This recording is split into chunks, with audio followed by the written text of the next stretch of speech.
Welcome back to the deep dive. Our mission today is unlike any we've tackled before. It really is. We are diving into a date that has become this powerful focal point across vastly different information streams, the year 2026. The sources you've given us, I mean, it's an incredible stack. We've got articles, research papers, forum notes, translations of ancient prophecies, and they all converge on this single point in time. And the predictions, they range from, economic collapse and global war all the way to cosmic contact and kind of spiritual reckoning. It's the convergence that's so strange. It is an extraordinary stack. And what is truly, I think, unsettling is the profound level of synchronicity we're seeing here. Right. You have figures separated by centuries, by culture, a blind mystic from Bulgaria, a Renaissance astrologer, a 20th century trance medium, and then the editors of a high finance magazine, The Economist. And they're all pointing to the same two digits. 2026. And often with remarkably similar, almost identical apocalyptic themes of, systemic failure and mandated control. That synchronicity is the center of our deep dive. Our listener, the learner, wants to gain knowledge quickly but thoroughly, and our mission is to distill the core claims. I cut through the noise. Exactly. To analyze the patterns, the anxieties, and I guess the alleged blueprints for the future, whether they come from elite agendas, ancient fate, or modern algorithms. Exactly. We're exploring a foundational tension that really defines this entire predictive sphere. Which is? Is 2026 a fated, unavoidable transition point, dictated by cosmic cycles or the natural decay of empires, or is it merely a targeted date, deliberately set by specific, powerful actors for a series of planned, orchestrated global events? Fate versus target. We have to keep that question, fate versus target, at the forefront as we analyze these sources. So let's start by unpacking the most detailed, and I would say arguably the most controversial, source in your stack. The alleged roadmap for control. Okay, let's unpack this central and very detailed conspiracy theory that really dominates the source material. It spends a significant amount of time analyzing the symbolic artwork on the cover of The Economist's annual outlook, specifically the one titled The World Ahead 2026. And we have to be really clear here. We're analyzing this material impartially. We're just reporting on the claims made within these communities. Of course.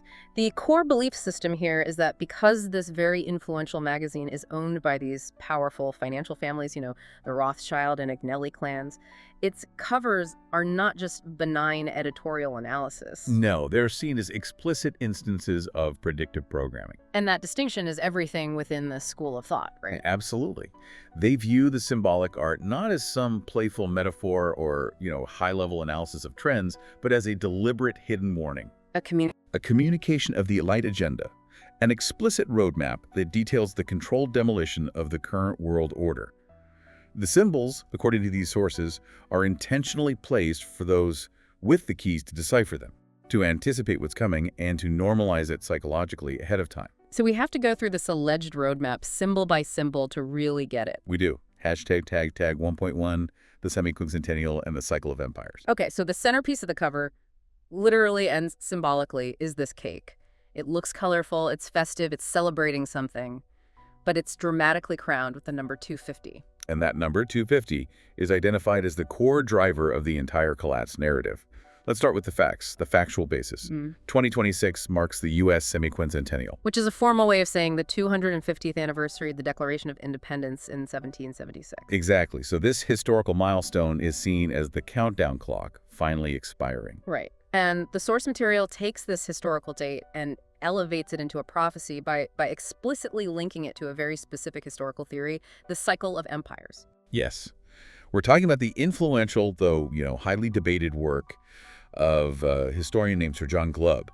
He proposed this theory that great world powers follow a very consistent life cycle, spanning about 250 years, give or take. I think I've heard of this. He identified specific stages. He did.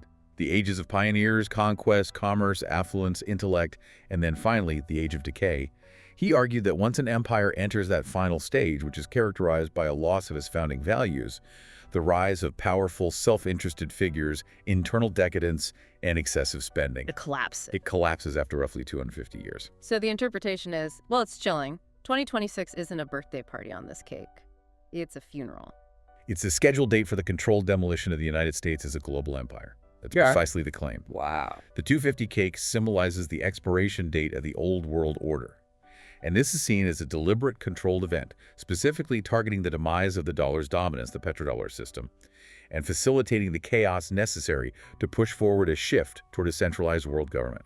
And Glubb's 250-year cycle, it makes the prediction feel faded, historical, almost unavoidable. Even if the elite are just, pushing the buttons on schedule, hashtag, tag 1.2, symbols of domestic and international conflict. So if the cake is the death warrant, then the symbols around it must show how that death will be achieved. Let's look at the shackled fist erupting from the cake. It's a blue arm, which is often interpreted as representing the globalist movement or maybe the Democratic Party, with a chain, a shackle, that's been violently broken. The interpretation here is the ignition of an internal conflict, which the source has just flat out labeled Civil War 2.0. So the broken shackle isn't liberation. Not at all. It's a symbol of an uprising or widespread chaos that is either provoked or, allowed to happen under controlled conditions. The theory is that the social disruption around the anniversary, the violence, the instability will be so severe that it will justify the suspension of constitutional rights. And the imposition of martial law. Exactly. The broken shackle suggests that liberty is being violently discarded by the very people claiming to celebrate the nation's founding. Then you have this very distinct silhouette of Donald Trump, the Trumpnado as they call it, walking unsteadily over the world, surrounded by missiles and tanks. He's positioned as the catalyst for this institutional failure. And again, it's crucial to remind you, our listener, that we are analyzing the claims made in these external sources impartially. Of course. The theory assigns him a very specific instrumental role. Whether he wins or loses, the sources claim his main function is to be the definitive agent of chaos, the accelerant. The wrecking ball. The wrecking ball. Yeah. His presence is meant to cause so much institutional collapse and division that it provides the necessary, undeniable justification for widespread war, extreme social measures, or the total collapse of the government. He's the one who makes the old system untenable so the new one can rise. But I have to ask this question. If the goal is absolute control by some secret elite, why would they put their entire plan, including their key agent, on a magazine cover for everyone to see? I mean, doesn't that seem fundamentally counterintuitive to a secret agenda? That's the tension that the proponents, they address it directly. They argue it's not meant for everyone, it's meant for two groups. Okay. First, the initiated, who use it as a kind of operational calendar. And second, the masses, who receive it as predictive programming, a form of psychological operation designed to desensitize the public to events before they happen. So by seeing the chaos in art first, we accept it more easily when it happens in real life. That's the theory. It limits resistance. Understood. So the ultimate battle, according to this analysis, is financial.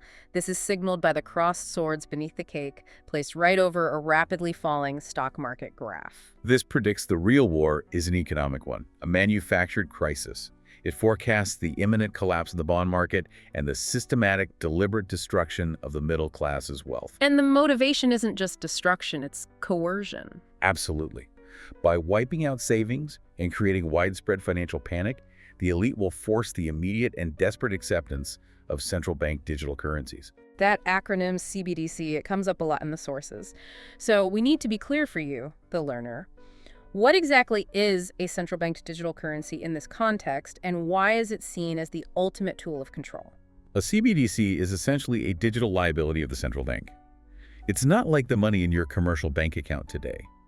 For the theorists, the fear is that it gives the government or the central bank full, instantaneous visibility and control over how, when, and where every single unit of money is spent. Because it's programmable. It is inherently programmable. It eliminates physical cash entirely, and crucially, it links every transaction to your digital ID or biometric control system. Which means if you're deemed non-compliant, access to your money, and therefore your access to basic necessities, can be instantly turned off. It's the end of financial privacy and independent economic action. And that's why they believe this catastrophic financial collapse is necessary. It creates the crisis that makes CBDC adoption seem like the only possible solution. Hashtag tag 1.3, the control grid, biological and technological. Okay, moving to the bottom half of the cover, we see symbols of control over the body and the mind. Syringes during this, as they're often referenced in the source, and these piles of pills, which are referred to darkly as soma. The syringes are interpreted as a clear, explicit warning of the next pandemic, often called Disease X. This suggests the collapse will be accompanied by mandatory biometric vaccination programs designed to track, identify, and physically control populations. A way to manage a fearful, disobedient populace. Exactly. And the pills, the soma, that's a direct reference to Aldous Huxley's dystopian novel Brave New World. This suggests a plan for mass chemical sedation using widely available drugs like Ozempic or new powerful anxiolytics intended to keep the population docile, compliant, and apathetic while their remaining liberties are stripped away. So if the body is controlled biologically with vaccines and chemically with soma, the next logical step in this agenda is controlling the mind directly. Which brings us to this highly disturbing symbol of the brain connected to wires, dramatically linked to a game console controller. This symbolizes the ultimate phase of the agenda, transhumanism. Specifically, direct permanent access to the human mind via technology, what they call the Internet of Bodies. Like Neuralink. Concepts like Neuralink are referenced extensively in the sources, but the addition of that controller is critical. It suggests the gamification of war. The gamification of war. It implies that future conflicts will be directed remotely by sophisticated AI or human operators in virtual environments, effectively dehumanizing violence by treating real-world conflict like a video game where the consequences are abstracted away. A complete psychological separation between the battlefield and the controller. Which allows for detached, large-scale killing and monitoring. Hashtag tag 1.4, global displacement and distraction. The cover also points to massive geopolitical upheaval, symbolized by a Viking ship or a drakkar sailing above the whole mess, looking ready for an invasion or some kind of displacement. This symbol has two dominant readings within the source analysis, and they're both extremely serious. The first suggests an imminent military conflict in the Arctic or Scandinavia. A direct confrontation between Russia and NATO. Over newly exposed resources and shipping routes due to rapid climate change. The second reading is a direct historical parallel to the fall of Rome. It suggests that, like the Roman Empire, the West will fall in 2026 due to a barbarian invasion of mass, uncontrolled migration. Both readings signal severe geopolitical instability designed to overwhelm existing infrastructure and national borders. Yes. And finally, you have the great distraction, the FIFA World Cup. We know that in 2026, the World Cup is hosted across North America, the USA, Mexico, and Canada. The classic bread and circuses scenario. A colossal, unifying global spectacle designed to hold the world's attention. But the crucial detail is in the imagery. The football is connected to these red cables that appear to be unraveling or dismantling the global network depicted on the cover. So while everyone's watching the game, the interpretation is that while the masses are utterly distracted, hypnotized by the World Cup, the elite will use this comprehensive smokescreen to enact the most damaging parts of the agenda, dismantling the social and geopolitical fabric, executing the final dollar collapse, and quietly passing new, stringent control laws completely unnoticed. The World Cup provides the perfect alibi for the Year Zero agenda. That's the theory. These symbols paint a grim picture of systemic collapse driven by financial, biological, and technological control, all dictated by an agenda. Now let's pivot. If this is the planned collapse, how do these highly specific modern theories align with the perceived fate foreseen by history's most famous traditional prophets? And that is the ultimate intersection we have to explore. We shift now from decoding symbolic warnings of a planned agenda to analyzing perceived fate. The idea that 2026 is simply the inevitable, destined moment of global crisis. The convergence is just. It's remarkable. The sheer convergence of figures separated by these vast gulfs of time and geography pointing to the same narrow time frame is frankly alarming. It's chilling that Glubb, the historian, lands on the exact same date as a mystic. Where do the two threads, the planned agenda and fate, most closely intersect in these predictions? They intersect in the mechanisms of the collapse. The agenda predicts why the systems will fail. The CBDC, the war, while the ancient prophets predict the consequences. The geological upheaval, the social emptying, the spiritual crisis. Exactly. The things that inevitably follow systemic failure, regardless of what caused it.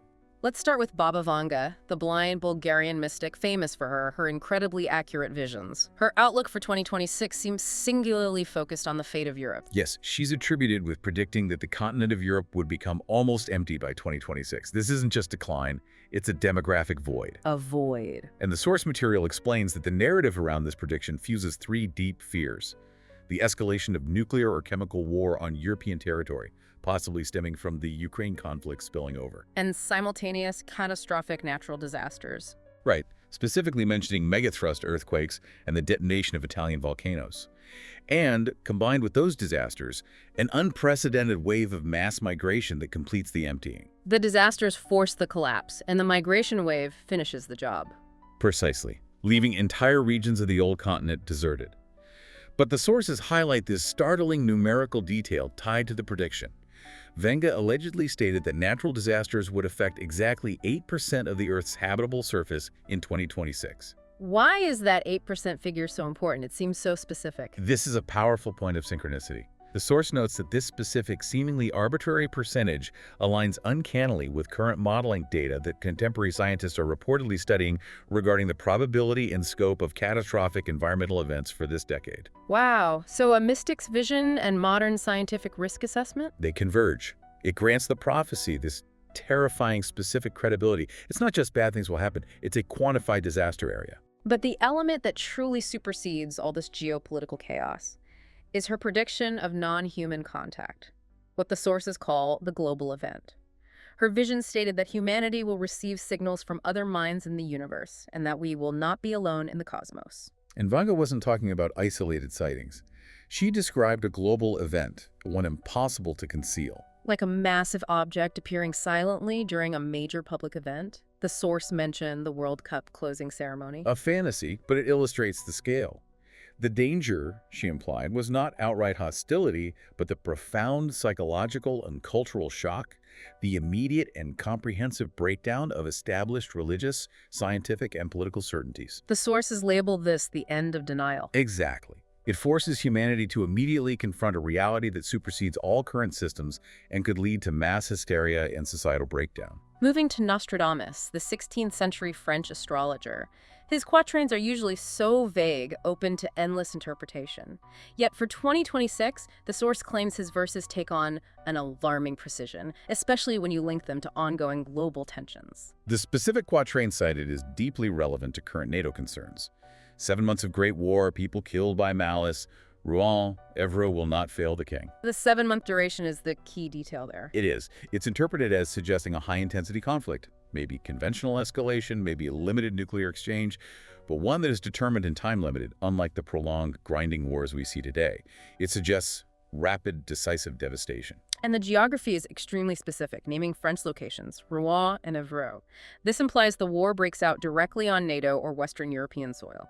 Absolutely. The geopolitical analysts reading this prophecy fear the war will break out on what they consider safe territory, which would shock the West into a crisis. Furthermore, the source analysis pulls in another prophecy related to political leadership. A great man will be struck down in broad daylight by a bolt of lightning. And in the age of armed drones and high-tech weaponry, how is that interpreted? Not as literal thunder, but as a targeted high-tech assassination. A drone strike, a hypersonic missile. Or an engineered terror act, ending the life of a major world leader. The candidates listed in the source are Vladimir Putin, Donald Trump, or Xi Jinping, the three figures considered most pivotal in the geopolitical balance of 2026. And the assassination would be the deliberate event that triggers the 7-month war. That's the theory. Finally, we have to mention the most extreme and very modern interpretation of one of his quatrains.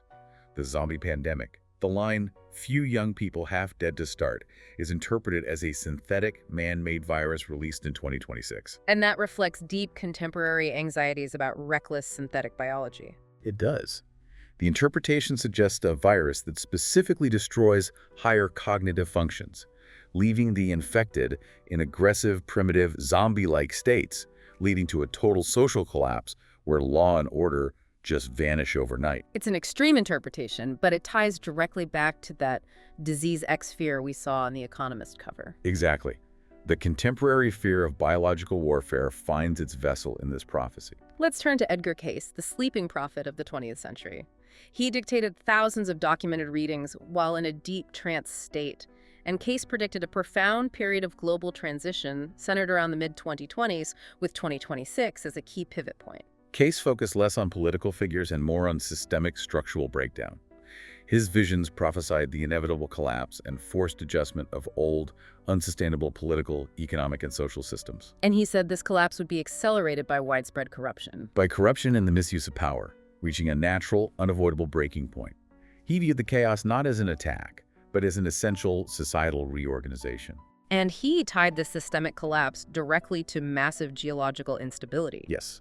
He warned of increasing global seismic activity, powerful earthquakes, major volcanic activity, and critical changes in coastal boundaries, specifically mentioning Mexico as a highly active zone. Which connects directly to Vanga's warning about the 8% affected surface area. Exactly. And crucially, Kay saw these not as divine punishment, but as natural, necessary planetary readjustments, the Earth itself responding to accumulated stress and the melting of the polar caps. But he argued the deepest conflict wasn't military, it was internal, the spiritual conflict. Absolutely. For Case, the human race would face a profound loss of meaning, a deep disconnection between accelerating material and technological progress and any kind of spiritual purpose. This spiritual vacuum, he argued, is the root cause of the growing violence, polarization, and the collapse of shared societal values. But he offered a counterpoint, right? Opportunity and chaos. A powerful one. He stated that following the chaos, new, less centralized, and more communal social organizations would arise, driven by a spiritual awakening that forces humanity to prioritize purpose over profit. Which brings us to his most mysterious and ambitious predictions. The Atlantean connection. This is only mentioned briefly in the sources, but it sounds fascinating. It is the ultimate spiritual dimension of his prophecy. Case suggested that knowledge of other superior life forms would arrive when humanity was spiritually prepared by the crisis. Crucially, he spoke of the resurgence of Atlantis' actual land masses rising from the waters. To coincide with the geological shifts and pole melting? Yes. The belief is that this land contains lost knowledge, advanced energy systems, healing technologies, spiritual science that the world desperately needs to rebuild. This suggests the chaos of 2026 isn't just destructive, it's a necessary upheaval that simultaneously brings lost, vital knowledge back to the surface for the next epoch of human development. We shift now to a completely different kind of oracle, a viral modern anecdote. The story of a young boy who became famous after a video of him circulated, calmly describing a future catastrophe. They nicknamed him Baby Nostradamus. This phenomenon is truly a product of the digital age. It reflects our contemporary fears overlaid onto ancient myths. The child described a flood 2.0 featuring a tsunami 800 meters high and great white sharks displacing into cities. A disaster of impossible biblical proportions. Juxtaposed with modern immediate imagery. But the existential shock is what makes this story resonate across global forums, justifying its inclusion in this high-stakes prediction stack. He went beyond the disaster, stating simply the Earth is not real and that scientists found a glitch. And his conclusion was? His chilling conclusion. Life is a simulation, an experiment run by scientists testing tiny people. This perfectly encapsulates modern existential anxiety. The story merges ancient catastrophic flood myths with the ultimate scientific philosophical fear of our time. That reality is just code, an illusion. And that we are not masters of our own destiny, but subjects in a controlled experiment. The contrast between the serene child and the terrifying nature of his message is why it went viral, tapping into that mass fear of losing control over reality itself, which perfectly complements the agenda theories. These prophets, separated by millennia, culture, and context, all point to a chaotic, transformative 2026. Now let's see what the modern oracles, from online forums to high-tech AI, predict using data and technology. If Nostradamus used quatrains and Vanga used visions, today's predictors use different, more contemporary tools. Social media trends, vast data models, and geopolitical analysis disguised as prophecy. We are firmly in the age of the digital oracle. We begin with Atto Salome, a Brazilian seer evidente, as the sources refer to him, who has carved out a niche by blending traditional prophetic language with aggressive tech jargon. He gained notoriety for predicting events like the 2020 pandemic and Elon Musk's Twitter purchase. For 2026, Salome predicts that the Great Conflagration will not be fought with conventional missiles, but in cyberspace. He labels it the Third World Battle, a total digital war. And he provides a shocking degree of specificity regarding the timeline and targets. What's the specific timeline for this cyber attack? He predicts a massive cyber attack against European banking infrastructure is coming between February and April 2026, likely driven by Russia-funded hackers. In the outcome? The total immediate paralysis of transactions and payments across Europe. The scenario where literally everyone's digital bank account reads zero simultaneously, causing immediate widespread financial chaos and the breakdown of public trust. And this chaos, the analysis suggests, is the hidden intention, mirroring the Economist's financial collapse theory. Precisely. This catastrophe creates the perfect crisis to swiftly justify the mandatory expedited adoption of official central bank digital currencies, linked inescapably to biometric control systems. The system collapses, and the prepackaged solution, the CBDC, is introduced to restore order. And while this digital war rages, Salome pinpoints physical conflicts heating up. Geopolitical hotspots like the Arctic and the Sahel are mentioned fleetingly in the source, but we need to understand why they are critical to the 2026 agenda.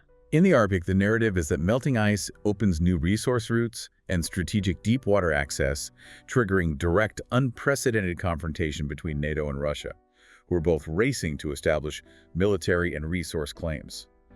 This adds the final element of global conventional war to the chaos. And the Sahel in Africa. The Sahel is identified as a critical battleground over essential mineral resources. We're talking about rare earth minerals and other vital materials necessary for the accelerating technological world, batteries, advanced weaponry, high-tech components. So as the West and the China-Russia bloc pivot to technology and cyber war, control over the physical source of those materials becomes paramount. Salome sees this as the final territorial battle before the New World Order settles. Salome also warns of an event that merges science and spirituality, the 3 days of darkness via a solar storm. He predicts a massive solar storm or coronal mass ejection, a CME, in March 2026 that will cause widespread power outages and communication blackouts globally. NASA tracks this kind of activity, so it's scientifically plausible. It is, but Salome gives it an apocalyptic spiritual spin. He says the blackout forces humanity to disconnect from devices and confront its interior self-'s spiritual purge, echoing historical Catholic prophecies. This forced disconnection, he argues, facilitates the inner mass change that Casey and Vanga suggested was inevitable. Hashtag 3.2 The Simpsons and financial anxiety. Moving from the prophet to the popular culture oracle, online forums claim The Simpsons anticipated the total collapse of the US dollar in 2026, leading to a crisis worse than the Great Depression. Why does an animated show earn a place alongside ancient mystics and high-tech AI? The Simpsons functions as a digital oracle because it makes complex, overwhelming concepts like financial collapse accessible and memorable for the masses.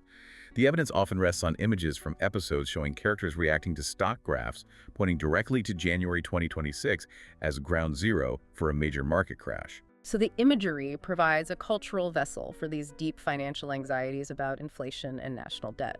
Exactly.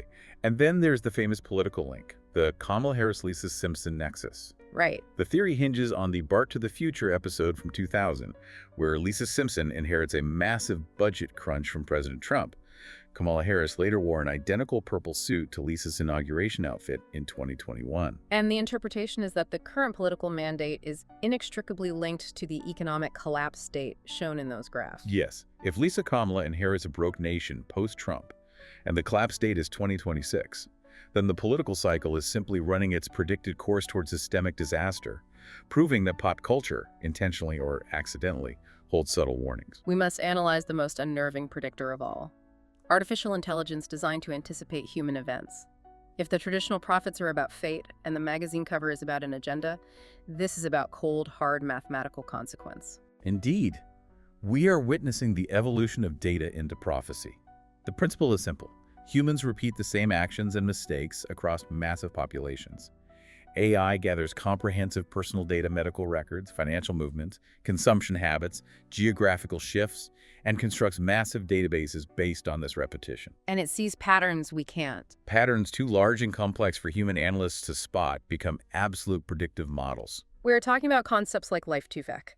How does this methodology translate into forecasting global collapse? And what is Life-to-Vec exactly? The Life-to-Vec concept, often discussed in these forums, is profoundly deterministic. It views human life as a sequence of events, like a coded sequence similar to DNA. Birth, job change, illness, divorce, these are data points. By analyzing millions of similar timelines, the AI calculates the probability of certain outcomes within a specific time frame. Like poverty, divorce, or even death. Expressed in cold, hard percentages. So what's the crucial existential difference between an AI model and a mystic? Prophets leave space for faith, for interpretation, or redemption. AI provides a mathematical certainty. The sources suggest that certain advanced AI models can predict the immediate future with over 97% accuracy. So if AI predicts a high probability of global catastrophe in 2026, It's not a conspiracy or divine punishment, it's a mathematical consequence derived directly from decades of our collective human decisions and accumulated risk factors. The profound insight here is that AI is predicting global failure not because of fate, but because the aggregate behavior of millions of individuals is statistically unsustainable. The AI simply registers our accumulated mistakes and calculates the inevitable result. here's where the analysis moves from prediction in theory to concrete, undeniable reality, offering a powerful confirmation point for the entire 2026 narrative. We move to the already fulfilled prophecy regarding the arrest of Venezuelan President Nicolas Maduro by U.S. Special Forces, allegedly spearheaded by Donald Trump in the early hours of January 3, 2026. This event, occurring precisely at the start of the predicted year and widely anticipated by distinct predictive sources, lends massive retrospective weight to the broader 2026 consensus.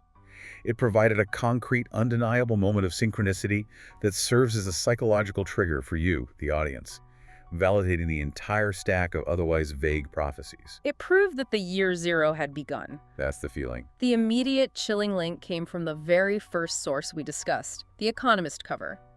The image of the raised fist in shackles erupting from that 250 cake immediately gained massive attention post-arrest. And that's because the raised fist was Maduro's signature political greeting. It was his brand. When he was captured, the image on the cover shifted from a general symbol of protest or repression to a specific literal prophecy, the contained power of Maduro. And the date, January 3rd, made the timing impeccable. Suggesting the symbolic programming was startlingly accurate and highly specific. Hashtag 4.2, this year consensus. But the magazine wasn't alone. The consistency across professional psychics who are following this is remarkable. Soraya de Los Angeles, the Peruvian tarot reader, predicted days before the event that Maduro had hours counted, specifying the fall would occur on a day marked with the number 3 and within the first trimester of the year. And that prediction was fulfilled on January 3rd. She also added a specific political detail. A woman would assume control. Which happened. Following the arrest, Delcy Rodriguez assumed the interim government position, and later, the political focus shifted to opposition leader Maria Corina Machado. This level of detail validates the predictive structure across cultural lines. Moni Vidente, the astrologer, was even more explicit regarding the actors involved. She explicitly warned that the U.S. would take legal action to remove Maduro, predicting direct intervention linked specifically to Washington and Donald Trump, who subsequently confirmed the capture. The precision of naming the foreign actors and the method direct external intervention. It validates the prophetic claim that this was an engineered external event, aligning perfectly with the controlled demolition thesis. And finally, the Peruvian shamans, during their traditional year-end ritual, visualized the forced exit by the United States and specifically named Donald Trump as the executor of the action. The combined weight of these separate, specific predictions, the date, the actor, the method, and the executor, suggests that this was not a random coincidence.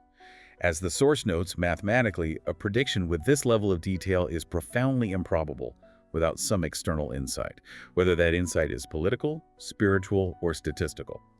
Hashtag 4.3 broader implications of the arrest. Source analysis. The arrest signals a major shift. What are the broader implications, according to the source analysis, beyond just Venezuela? The sources interpret this event in two ways. First, it signals the definitive crumbling of powerful figures who previously seemed untouchable on the global stage. And second, it involved the flagrant breaking of international laws by the intervening nation, the U.S., executing an arrest on sovereign territory. This fulfills the agenda of chaos, using interventionist tactics to destabilize the existing global order and set a dangerous new precedent for international action. the interpretation of the raised fist extends beyond Maduro, indicating a wider geopolitical maneuver, correct? Yes. The arrest is viewed as an iceberg moment. The contained power of Maduro represents not just one leader, but repression and oppression globally. This event is seen as the beginning of a wider U.S.-orchestrated hunt, potentially using the pretext of illegal substance export. Targeting other figures of power in Cuba, Mexico. And potentially Colombia.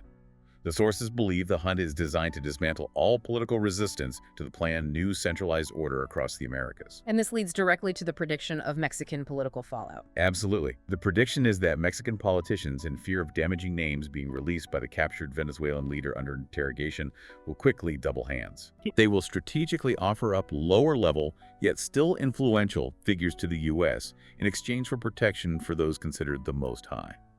The intervention forces the political class to turn on itself to save the top tier of power, signaling that instability has reached the U.S. border. We return now to the highly detailed and specific visions shared by the psychic community, namely Christian Valerio in the source material, regarding the domestic and international implications for Mexico and the world, all converging intensely on 2026. This section ties together many of the geopolitical, technological, and spiritual threads we've discussed, but it grounds them in highly localized, immediate fears, providing a powerful snapshot of anticipated regional catastrophe. Hashtag 5.1 Mexican catastrophes and foreign intervention. Starting with the environment, what did the visions predict for Mexico in 2026, linking back to the Vanga and case themes? 2026 is predicted to be a year defined by extreme heat, severe drought, and widespread fires, particularly concentrated in the north. This climate stress exacerbates the geopolitical tension. And it links back to Case and Vanga's predictions of major volcanic activity. Yes, specifically strong eruptions for the Popocatépetl and Colima volcanoes, which the sources suggest will be preceded by a fascinating and unsettling phenomena. That's the link between non-human contact and disaster. The natural disasters are allegedly preceded by high numbers of UFO sightings. Yes, the strong implication is that non-human intelligence precedes natural disasters, perhaps observing or even acting as a signal or a warning. The vision suggests that these sightings will occur days before the eruptions or major seismic events, establishing a clear link between anomalous phenomena and geological upheaval. It just intensifies that end of denial scenario. It does. Then there's the direct consequence of the political chaos. U.S. troop deployment in Mexico. Yeah, a cleanup operation. That's how it's framed. Severe intervention. U.S. troops are predicted to enter both the north and south of Mexico, specifically before the World Cup, to establish a containment barrier under the pretext of fighting cartels or securing the border. And the underlying geopolitical trigger is Cuba. Cuba is cited as the flashpoint that will escalate tensions between the U.S. and the Russia-China bloc, forcing the U.S. to secure its borders through an interventionist military move right before the global spectacle. Hashtag 5.2 global conflicts and collapse. Shifting focus globally, the vision suggests a terrifying demonstration of power from Russia that impacts the planet physically, not just militarily. Russia is predicted to conduct nuclear tests in the waters, not just as a demonstration of strength, but with catastrophic environmental consequences. The source suggests these tests will cause the Earth's axis to become not natural, leading to severe oceanic turmoil and the melting of the poles. This links the geopolitical conflict back to the climate disaster predictions of Case and Vanga, implying that human warfare accelerates inevitable planetary catastrophe. Meanwhile, China demonstrates its power through a different means, a biological attack on U.S. soil. The prediction is that China will demonstrate its strength not through conventional arms, but through a deliberate bio-attack on U.S. territory. The vision implies that the 2020 pandemic was a laboratory leak or manipulation test that simply got out of control, and that China is now prepared to use this technology deliberately for geopolitical leverage. Which strongly reinforces the fear of disease X and controlled populations we saw in the Economist cover analysis. It does, and the consensus also predicts widespread technology breakdown within the Americas, which would severely restrict communication and organization. Specifically, cellular and internet blockages in May and June across Mexico and the Americas. Widespread systemic failures and global power outages. This failure of infrastructure is a recurring theme, whether it's caused by cyber war, a solar storm, or simple systemic overload, creating a period of mandated digital silence, forcing the population back into local physical communities for survival.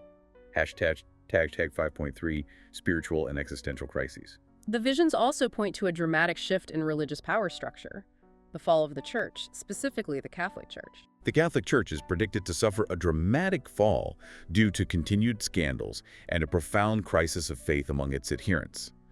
This spiritual collapse will be physically accompanied by a strong earthquake and volcanic eruption in Rome, Italy. The metaphor is powerful. Fire and seismic activity serving as a massive geological purification for the old, corrupt spiritual order, forcing a total internal reset and the rise of new spiritual movements focused on personal awakening. And finally, we revisit the question of non-human contact. The consensus is that while full public contact won't occur, governments, specifically the US and Russia, will have non-human craft in their possession, actively using and reverse engineering these technologies. The US will strategically open new files but keep the most critical information hidden, Especially the truth about their technological advantage. which is linked to alleged non-terrestrial alliances. The confirmation of the UFO phenomenon is imminent, but the full truth will remain strategically obscured for military and political control, maintaining an element of denial. And crucially, across all these psychic sources, the final word is always on free will. Yes, the spiritual consensus continually stresses the need for the human collective to address the crisis not externally, but by cultivating deep personal spiritual change, to not lose faith and to raise their collective vibration to prevent the negative prophecies from fully manifesting. The message is that the outer chaos is a reflection of the inner chaos. And change starts with the individual. #tag outro. We have navigated a vast landscape of predicted chaos, financial collapse, total technological control, global war, and massive spiritual crises, all converging intensely and synchronously on the single year 2026. The core takeaway for you, the learner, is not necessarily the absolute accuracy of the specific events, but the profound, overwhelming human anxiety about control. Whether the disaster is planned by an elite, foreseen by a traditional prophet, or calculated by a cold, deterministic AI. The common thread is the perceived loss of individual agency and the inevitable convergence of multiple global crises, economic, climate, and social, at one critical, singular point. The repeated warning from the mystics, from Case to the modern spiritual mediums, is that prophecy isn't just about passive prediction, it's about active prevention. Right. If, as the AI suggests, a negative outcome is statistically 97% likely due to our accumulated mistakes, the remaining 3% is our collective free will and our ability to shift the outcome through profound spiritual and conscious change. The individual holds the power to change the trajectory. So when the historian Sir John Glubb predicts the collapse of the 250-year empire, and the prophets speak of geological upheaval allowing the resurgence of Atlantis and a new communal world order, and the scientists predict a digital collapse forcing a global spiritual purge, we have to ask ourselves, does 2026 truly represent the end of the world as we know it, or merely the long-awaited painful end of denial? The moment we are so overwhelmed by converging crises that we are finally forced to see the unsustainability of our current systems and choose a difficult yet necessary new path. That is the profound existential question you must take with you from this deep dive, and perhaps the only prediction we have the power to alter.